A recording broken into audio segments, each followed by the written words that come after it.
I'm Anthony Santiago. I'm Katherine O'Fallon, and this is Salty Jobs.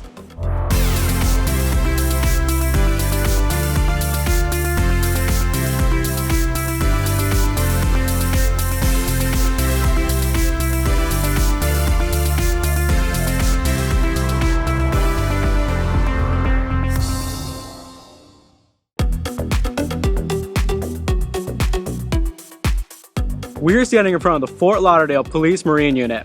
Today, we're going to join the dive team as they recover some underwater evidence for an investigation, and then we're going to join them out on patrol to see what vessels are in need of a safety check. Well, Katie, are you ready to get to work? Yes, let's dive in. I'm here with Officer Williams, who's a member of the Fort Lauderdale Police Department's dive team. So, can you tell me a little bit about how you became a member of the dive team? Well, I've always had a passion for scuba diving since even before I was a police officer, so lucky enough 3 years ago when a spot opened up on the team, I was able to get in. What are some of the different type of missions you do as the dive team? Well, we do search, rescue, and recovery of people, items, evidence, and vehicles and vessels that have gone into the water and need to be recovered. That's a lot of different stuff. So how can you implement technology to complete all this? We use full face masks with comm lines attached that allows us to speak with people on the surface as we're conducting our searches underwater. We use Kirby Morgan surface supplied hard helmets that help us dive in contaminated water so that we don't have to worry about contracting any illnesses while we're down there. And we also use things like an ROV underwater robot that helps us search for stuff without having to put a diver in the water. Oh, that's a lot of great stuff. So, you ready to suit up and get in the water? Let's go. While Officer Williams is getting ready for the dive, Katherine and I set up the communications box and lines. This is the only way we can communicate with the diver while he's underwater.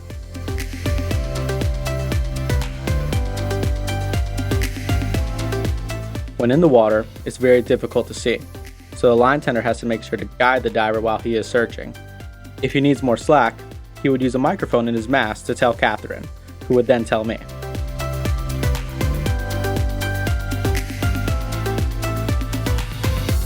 Once Officer Williams located the evidence, he let Katherine know. Then he surfaced. Now the evidence can be passed on to the lead agency.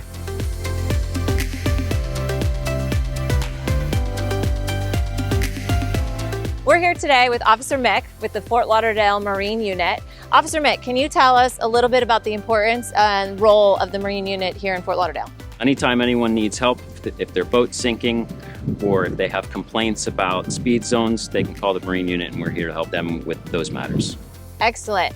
And how did you find yourself in the Marine Unit here in Fort Lauderdale? I was in row patrol for 5 years, then I was in the mounted unit for 3 years, and an opening came in the Marine Unit and I jumped on it. How much training encompasses joining the Marine Unit? When I started in the Marine Unit, the FTO program runs about 80 hours. It can go longer if you need more time, but once you get those 80 hours, if you're competent behind the helm, you go out and you do what's called a check ride. The more you do it, the more competent you are, and the less you do it, the more you kind of forget and you get a little rusty. All right, and safety is a huge part of the patrol as well. Absolutely. We focus very highly on safety. Whenever we pull someone over for a speed violation, we're going to do a safety check on your vessel. Well, now that we've talked a little bit about the safety, let's head out and do a little safety check on patrol. Sure, let's hit the water.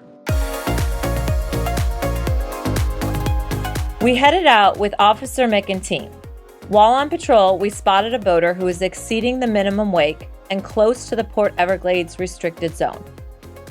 After we tied off, we explained the minimum wake and restricted zone areas.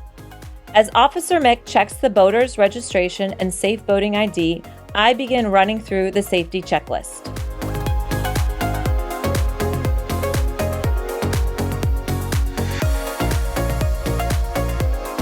After all was checked, the boater was cleared, given a warning, and free to go on his boating way. We also got to check out their mobile equipment unit.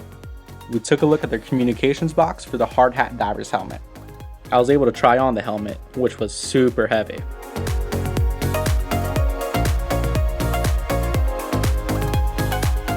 He also showed us some of their other equipment, such as the ROV that's used in their dive operations. Today, we're going to join the underwater safety dive team. That is not what I wanted to say. We're going to join them out on patrol so that we can help check vessels for see what they need for safety. Well, Sorry. Katie, We're going to join them on patrol to see what vessels are in need of a safety check. Oh, sorry. That's okay.